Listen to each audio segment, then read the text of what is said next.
Hello guys, Ilya here, and in this video I'm going to show you how to delete audio from CapCut PC. Basically it's pretty easy, just follow these steps I do to not make any mistakes.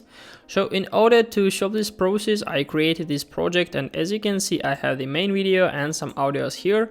And what if I need to delete it from the whole project, even from library, for example this record one? So to do this we need to follow two easy steps. The first one, we need to delete it from our timeline, so just choose it on the timeline and then just click on delete. So now as you can see the edit button disappeared, and now we can successfully delete it from our library. It will be totally safe for our project. So just click on it with the right mouse button and then just click on delete. Then just click on confirm, and basically that's all. Everything is done. Now we can just use our project and continue to edit our video. Hope this video helped you out. Please leave a like, comment and subscribe. I wish you a very good day. Goodbye.